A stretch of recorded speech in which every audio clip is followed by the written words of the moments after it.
तर चला आज मी तुमच्या आवडीचं इव्हनिंगचं रुटीन हे तुमच्यासोबत शेअर करणार आहे.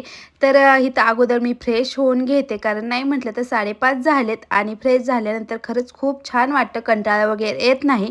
त्यानंतर जे काही आहे माझं स्किन केअर ते करून घेतलं. सकाळ संध्याकाळ सेम स्किन केअर असतं. त्यानंतर अन्वीचं सुद्धा आवरलं आणि जे काही टिफिन वगैरे होता, इकडं तिकडं पसारा होता ते आवरून घेतला. अन्वीचे बॅगमधून टिफिन वगैरे काढले धुण्यासाठी आणि लगेच मग माझ्यासाठी ग्रीन टीसुद्धा बनवायला घेतली. आणि गावाला गेल्यापासून थोडंसं डाएटमध्ये हे झालं, पण आज पुन्हा मी सुरू केलेलं आहे. तर ग्रीन टी आता पाणी उकळून घेतलेलं आहे आणि आता हे 2 मिनिटं होईपर्यंत बाकीचं सर्व मी सोप्याचं वगैरे आवरून घेते आणि ग्रीन टी पिऊन घेते. त्यानंतर मग घर वगैरे झाडून दिवाबत्तीचं सुद्धा टायमिंग होतं. दिवाबत्ती झाल्यानंतर घरात एक वेगळ्याच वाइब्स निर्माण होते. तर लगेच मी अन्वीला सुद्धा अभ्यासाला बसवते. तर असं असतं माझं इव्हिनिंगचं रुटीन. कसं वाटलं नक्की कमेंट करून सांगा आणि श्री स्वामी समर्थ. बाय.